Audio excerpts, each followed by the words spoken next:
ഇന്ന് പറയുന്നത് ഒരുപാട് സങ്കടം തോന്നിയൊരു കാര്യമാണ്. ഇന്നലെ ഞങ്ങളുടെ പ്രിൻസിപ്പൾ സാറുമായിട്ട് കുറച്ച് നേരം സംസാരിച്ചായിരുന്നു. ഇപ്പം കുട്ടികൾ കുറവായതുകൊണ്ട് വെക്കേഷനല്ലേ, അപ്പോൾ എല്ലാവരും ഓരോ ട്രിപ്പിലും കാര്യങ്ങളും ഒക്കെയാണ്. അപ്പോൾ എല്ലാവർക്കും മടിയാണ് വരാൻ. നമ്മൾ ഈ ടൈമിലാണ് കുറേ കാര്യങ്ങൾ ഡെവലപ്പാക്കി എടുക്കുന്നത്. പക്ഷേ ആ സമയത്ത് അവർ വരത്തില്ല, അവർ ആ ഒരു മൂഡിലങ്ങ് പോകും. അപ്പം കുറച്ച് നേരം സാറിനോട് സംസാരിക്കാമെന്ന് വെച്ചാൽ ഈ നമ്മുടെ ഈ പ്രോജക്റ്റൊക്കെ ചെയ്യുമ്പോഴത്തേക്കും കുറേ സാധനങ്ങളൊക്കെ വാങ്ങിക്കേണ്ടി വരുമല്ലോ പുറത്തുനിന്ന്. അപ്പോൾ സാറ് അത് പറഞ്ഞേ ഞങ്ങളിങ്ങനെ പ്രോജക്റ്റിന് ഉണ്ടായിരുന്നു പിള്ളേർക്ക്. അപ്പോൾ അതിന് സാധനം വാങ്ങിക്കാൻ പോയി 1-2 കയറിയിട്ടൊന്നും ഫുള്ള് കിട്ടിയില്ല. പിന്നെ ഒരിടത്ത് ചെന്നപ്പം അവിടെ പക്ഷേ ഈ സാധനങ്ങളെല്ലാം ഉണ്ടായിരുന്നു. പക്ഷെ നമുക്കറിയത്തില്ലായിരുന്നു ടീച്ചറെ അവിടെ അങ്ങനെ ഒരു കടയുണ്ടായിരുന്നു. അപ്പം പറഞ്ഞു വന്നപ്പോഴത്തേക്ക് എനിക്ക് ആ സാറിനെ അറിയാം എന്ന് പറഞ്ഞു. നേരത്തെ വലിയൊരു കോച്ചിങ് സെൻറ്റർ നടത്തിയിരുന്നതാണ്. ചേർത്തലയിൽ ഒരു വലിയൊരു കോച്ചിങ് സെൻറ്റർ നടത്തിയിരുന്ന സാറാണ്. പക്ഷേ ഇപ്പോൾ സാർ അതെല്ലാം നിർത്തലാക്കിയിട്ട് ഇങ്ങനെ കടയിട്ടിരിക്കുകയാണ്. വൈഫ് ടീച്ചറാണ്.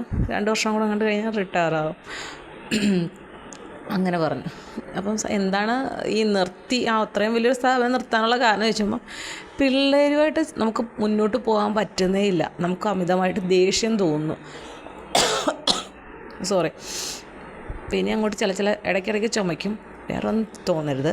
കുറച്ച് സംസാരിച്ച് കഴിയുമ്പോൾ ചുമ വരുന്നുണ്ട്. അപ്പോൾ സാറ് ചോദിച്ചു. അപ്പോൾ പറഞ്ഞു, കാരണം ഈ കോച്ചിങ് സെൻറ്റർ ആകുമ്പോഴത്തേക്കും നമ്മളവരെ ഒരു കാര്യം പറഞ്ഞു കൊടുത്ത് അത് മനസ്സിലാക്കിയെടുത്ത് പിന്നെ അത് പഠിച്ചെടുക്കുക എന്നുള്ള രീതിയാണല്ലോ. പക്ഷെ കുട്ടികളോട് ഇതൊക്കെ പറഞ്ഞു കഴിഞ്ഞാൽ അവർക്കത് ഉൾക്കൊള്ളാൻ പറ്റുന്നില്ല. അവർക്കൊക്കെ പുതിയ രീതിയാണ്, ഒന്നും പഠിക്കുന്നില്ല. അങ്ങനെ സാറ് പറഞ്ഞു വരുമ്പോഴത്തേക്കും സാറ് ഇന്ന് നമ്മൾ ടി വിയിൽ എല്ലാ ദിവസവും കാണുന്ന ഒരു പരസ്യമുണ്ട്. വലിയൊരു ഫേമസ് ആയിട്ടുള്ള ഒരു സെൻറ്ററിൻ്റെ പരസ്യം കാണിക്കുന്നുണ്ട്. അപ്പോൾ ആ സ്ഥാപനത്തിൽ സാറ് പഠിപ്പിച്ചിട്ടുണ്ട്. അപ്പം അവിടെ പഠിപ്പിച്ചപ്പോൾ അവിടെ ആ ഒരു സ്ഥാപനത്തിൻ്റെ സെൻറ്ററുകൾ പല ജില്ലകളിലും ഉണ്ട്. അപ്പം ഒരു ജില്ലയിലെ ക്ലാസ് എടുത്തു കഴിഞ്ഞപ്പോൾ അവിടെ നടക്കുന്ന കാര്യങ്ങളെക്കുറിച്ച് വളരെ മോശമായിട്ടാണ് സാറിന് പറയാൻ പറ്റിയത്. കാരണം ചിലയിടത്ത് കുഴപ്പമില്ല, നല്ല പഠിക്കാനായിട്ട് വരുന്ന കുട്ടികളും ആ രീതിയിൽ ആ സ്ഥാപനം പോകുന്നുണ്ട്. ആ സ്ഥാപനത്തിൻ്റെ ഒരു ജില്ലയിൽ.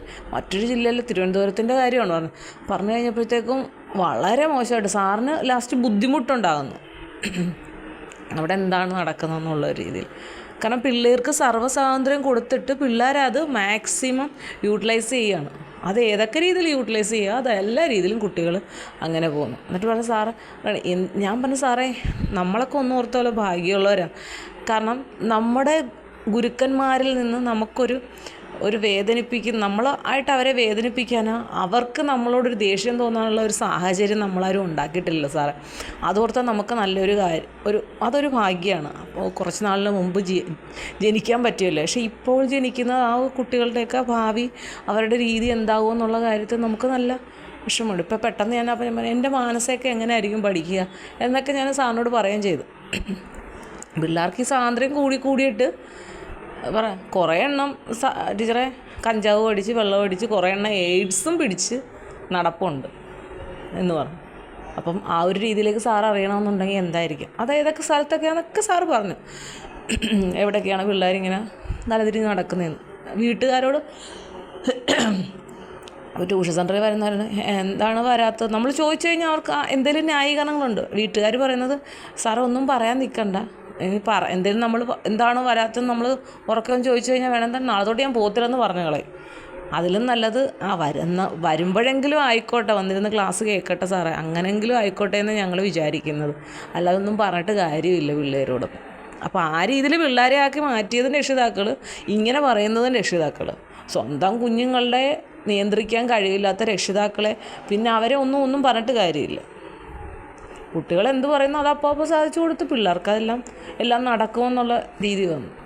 എല്ലാത്തിലും കുട്ടികളെ മാത്രം കുറ്റം പറയാൻ പറ്റില്ല, നമുക്കും അതിലൊക്കെ ഒരു പങ്കുണ്ട്. പക്ഷെ നമ്മളത് കുട്ടികളുടെ തലയിൽ വെച്ച് വിടും.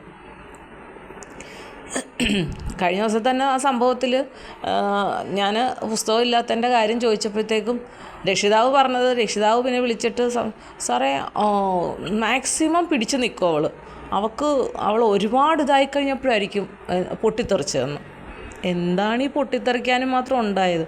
എന്തുകൊണ്ട് പുസ്തകം കൊണ്ടുവന്നില്ല? അത് മാറിപ്പോയി. അപ്പം ഞാൻ ചോദിച്ച്, ഇതിവിടെ ഈ ഒരു ലേബർ ഡേ എന്ന് പറയുന്ന ഒരു സംഭവം ഇവിടെ ഇല്ലായിരുന്നെങ്കിൽ താൻ എന്ത് ചെയ്യുമായിരുന്നു പഠിക്കാൻ നാളത്തെ പരീക്ഷയ്ക്ക്? ഇത്രയാണ് ചോദിച്ചത്. അപ്പോഴത്തേക്കും അതങ്ങ് വലിയ പൊട്ടിത്തെറിയിലേക്ക് എത്താനും മാത്രം എന്താണ് അതിനകത്തുള്ളത്? ഞാൻ എന്നിട്ട് സാറിനോട് കഴിഞ്ഞ ദിവസം ഇങ്ങനെ സംസാരിച്ചപ്പോൾ സാർ, ഇപ്പോൾ എൻ്റെ മൈൻഡ് ക്ലിയറായി സാറേ, വേണേ മതി. പിന്നെ എൻ്റെ കൊച്ചു പിള്ളേരുണ്ട്, അവരോട് നമുക്ക് പറയാം, അവരത് കേൾക്കും, അവർ നല്ല. അപ്പോൾ സാറ് പറയും, ടീച്ചറെ അവർ ഇപ്പോൾ പഠിച്ചു പോകുന്ന അത് കറക്റ്റാണ്, അവർ ആ രീതിയിൽ നല്ലപോലെ മുന്നോട്ട് പോയി നല്ല രീതിയിൽ അവർക്ക് പഠിക്കാൻ പറ്റും. ഈ ഒരു മെത്തേഡ് കൊച്ചു പിള്ളേരുടെ അടുത്ത് മാത്രം നമ്മൾ ഇടയ്ക്കാം. പറഞ്ഞാൽ അത്രേ ഉള്ളൂ സാറേ. അവരോട് നമുക്ക് ധൈര്യമായിട്ട് പറയാം, വഴക്ക് പറയാം, അവർ പഠിക്കും. നമ്മുടെ ആവശ്യം എങ്ങനെയല്ല അവർ പഠിച്ചു കയറണം എന്നുള്ളതല്ലേ. പക്ഷേ ഇവരോട് നമ്മൾ ഇല്ല സാറേ, ഇനി ഞാൻ പുസ്തകം കൊണ്ടുവരുന്നുണ്ടോയെന്നോ പഠിക്കുന്നുണ്ടോയെന്നോ ഒന്നും നമ്മൾ ഇങ്ങനെയൊക്കെയാണ് കാര്യങ്ങൾ. നമ്മൾ നല്ല രീതിയിൽ പഠിപ്പിക്കും. ഇങ്ങനെ പഠിച്ചാൽ കൊള്ളാം, ഇത് ഇന്ന വിഷയമാണ് ഇന്നത്തേക്ക് പഠിക്കാനുള്ളത് എന്ന് കൊടുക്കും. ബാക്കി അവരുടെ ഇഷ്ടം പോലെ പഠിക്കട്ടെ, നമുക്ക് അത്രയല്ലേ പറ്റത്തുള്ളൂ. കൂടുതൽ പറഞ്ഞിട്ടും കാര്യമില്ല. ഇതുങ്ങളൊക്കെ കുറേ നാൾ കഴിയുമ്പോൾ ഇന്ന് ആലോചിക്കും.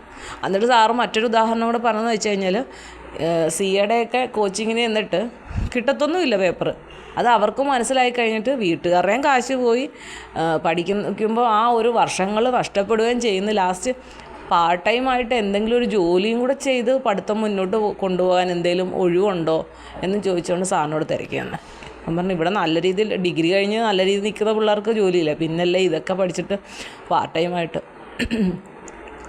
സാറാ പിള്ളേരുടെ ഇഷ്ടത്തിന് വിടുന്നു, പിള്ളേർ തോന്നിയ പോലെ നടക്കുന്നെങ്കിൽ വീട്ടുകാരെ കുറേ കാശ് നഷ്ടമാകും എന്നുള്ളത് മാത്രമേ ഉള്ളൂ. അത് ഞങ്ങളിങ്ങനെ ആലോചിക്കുമായിരുന്നു. അങ്ങനെ ഞങ്ങൾ കുറച്ച് നേരം ഇങ്ങനെ സംസാരിച്ചു ഇന്നത്തെ തലമുറയുടെ ഒരു കാര്യം. സാറൊക്കെ അന്ന് പഠിച്ചതിൻ്റെ കാര്യമൊക്കെ പറയുമ്പോൾ സാറ് സത്യം പറഞ്ഞാൽ നമുക്ക് എന്ന് വെച്ചാൽ സാറ് പഠിക്കുന്നതിനൊപ്പം മറ്റുള്ള എന്തെങ്കിലുമൊക്കെ ജോലിയൊക്കെ ചെയ്യും. ഈ മാത്സ് നന്നായിട്ട് അറിയാവുന്നത് കൊണ്ട് കണക്കൊക്കെ സാറിനെ ഏൽപ്പിക്കും. സാറ് ചെയ്ത ആ കുഞ്ഞിലെ സ്കൂളിൽ പഠിക്കുന്ന സമയത്ത് ചെയ്ത മറ്റു ജോലികളുടെയൊക്കെ കാര്യം നല്ലത് സാറിൻ്റെ അടുത്ത് പറയുമായിരുന്നു. ഇന്നത്തെ പിള്ളേരോട് എന്തെങ്കിലും ഒന്ന് പറയാൻ പറ്റുമോ? ഒന്നുമില്ല. അവർക്ക് ലാവിഷായിട്ട് ജീവിക്കാൻ നമ്മൾ കൊടുത്തുകൊണ്ടേയിരിക്കണം. ആ ഒരു രീതിയിലേക്കാണ് പിള്ളേരുടെ ഒരു ചിന്താഗതിയും മറ്റും പോകുന്നത്. നമുക്ക് നിയന്ത്രിക്കാൻ പറ്റിയില്ലെങ്കിൽ പിന്നെ ഒന്നും പറഞ്ഞിട്ട് കാര്യമില്ല. അവരുടെ വഴിക്ക് ഇട്ടേക്കുക എന്ന് പറയുമ്പോൾ അവർ ചെന്ന് ഏതായാലും കുഴി ചാടും. എല്ലാവരുടെയും ജീവിതത്തിൽ ഒരു മോശം സമയമുണ്ട്. മോശം സമയം എന്ന് പറഞ്ഞാൽ വഴി തെറ്റി പോകുന്നൊരു ടൈമുണ്ട്. ആ ഒരു ടൈമിൽ അവരെ പിടിച്ച് നിർത്താൻ നമുക്ക് പറ്റിയില്ലെങ്കിൽ പിന്നെ ഒന്നും പറഞ്ഞിട്ട് കാര്യമില്ല. ചിലർ അയ്യോ അങ്ങനെയൊക്കെ പിടിച്ചു കഴിഞ്ഞാൽ അവൻ വല്ലവിടെ ഇറങ്ങിപ്പോയാലോ, അല്ലെങ്കിൽ ആത്മഹത്യ ചെയ്താലോ.